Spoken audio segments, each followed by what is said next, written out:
Hello students, this is Nandini Saxena. Today we are going to deal with the chapter Lost Spring by Anish Jung. This chapter is an excerpt from the book of Anish Jung. The title is Lost Spring, Stories of a Stolen Childhood. Here in this chapter she analyzes the grinding poverty and traditions which condemn these children to a life of exploitation. This chapter is divided into two parts. Sometimes I find a rupee in the garbage, and the second part, I want to drive a car. The two stories depict how, because of poverty, small children who should be in the school to study, they go to pick the garbage. For them, garbage is precious. It is like gold because it is a source of sustenance of their life. The second part, which deals with the children who are employed in the bangle making industry of Firozabad. The dream of Mukesh and how he yearns to be a motor mechanic instead of following the parental profession. Both the themes are very beautiful. So let us discuss in a nutshell. Good morning students. There are two pictures you are just seeing. Can you guess what these two pictures infer about? Yes, the one depicts about the outskirts of Delhi, how the people in the slum area dwell, how they live, what's their lifestyle, how they manage their living. And the other picture depicts the bangle industry of Firozabad. As you are well aware, all of you, that in Firozabad, the glass bangle making industries are set up. And what is their plight of the workers there has been beautifully depicted. Let us talk about, so today children, talk about the chapter Lost Spring by Anish Jung. Now let me highlight the title. What does the title Lost Spring suggest? Now spring here infers to the childhood. Children who are poor, who dwell in slum area, they are forced to this work, or I should say circumstances force them to work in the dirty, dingy area in an unhygienic condition just to earn their living, meet the requirement of 2 square meal a day. So here the writer depicts how the children who should be in the school, how they lose their childhood working in the glass bangle industry, picking the rags from the garbage, and many more examples can be given. You must have seen children working in the tea stall, in the shops, on the railway station.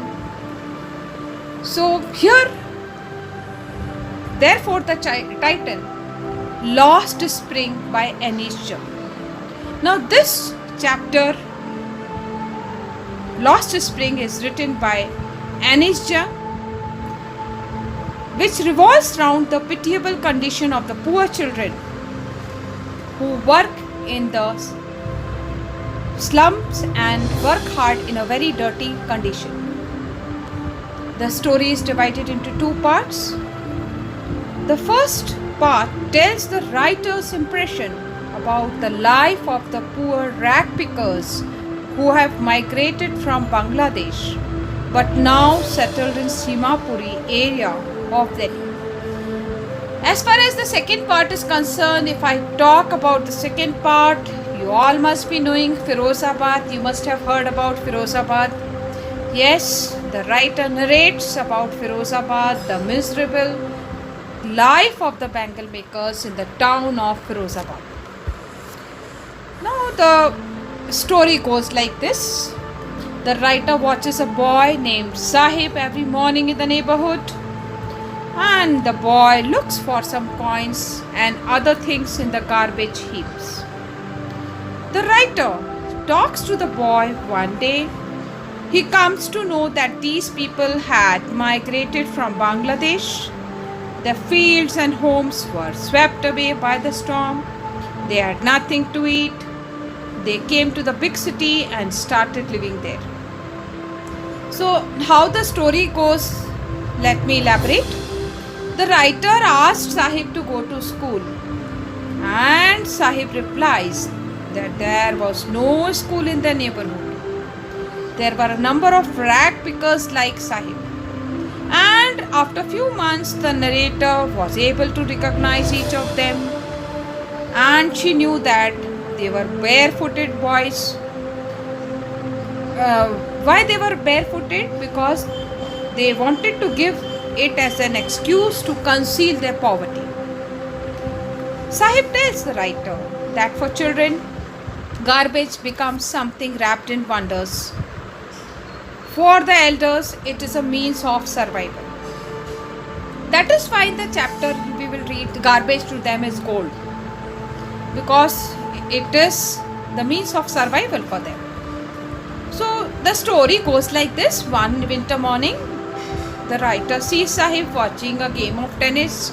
Sahib says that he likes this game. He is wearing tennis shoes discarded by some rich boy and given to him. But the game he is watching is out of his reach. Later, Sahib starts working at the tea stall. He is paid 800 rupees and all the meals, but now he is not free. Now let us come. This is in a nutshell, I have explained you the first part of the story.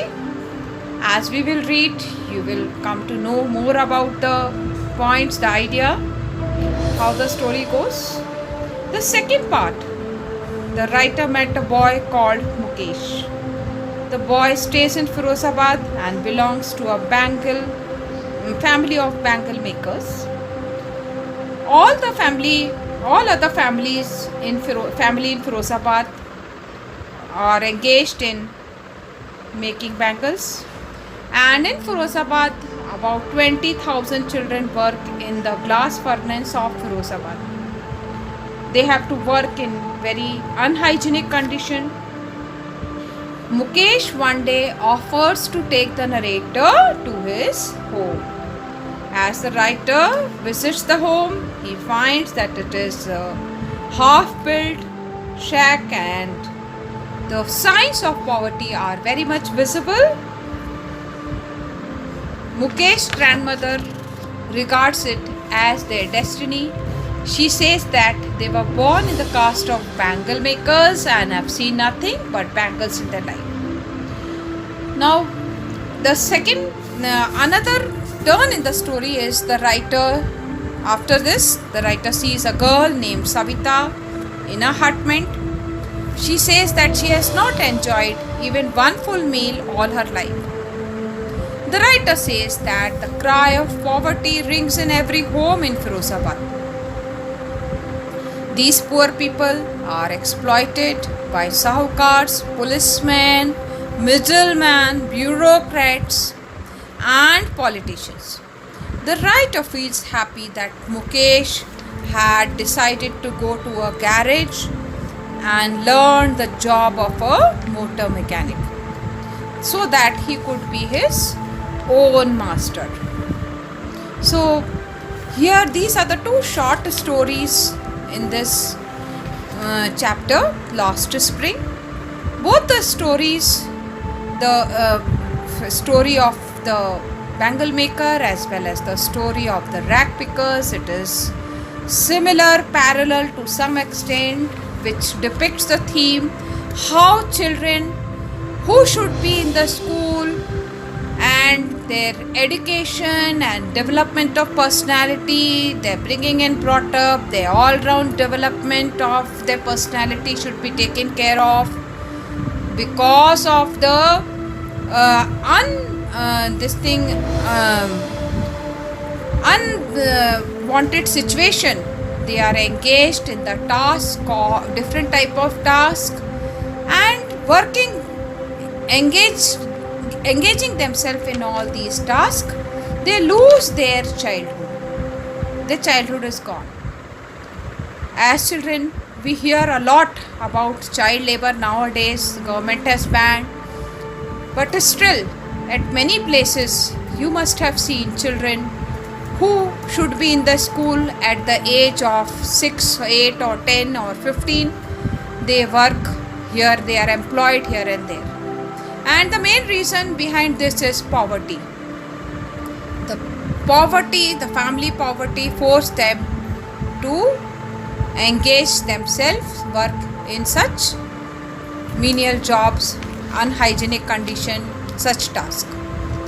So let us go through the chapter, children. We will continue with the chapter. This is in a nutshell. I have told you the story. Thank you.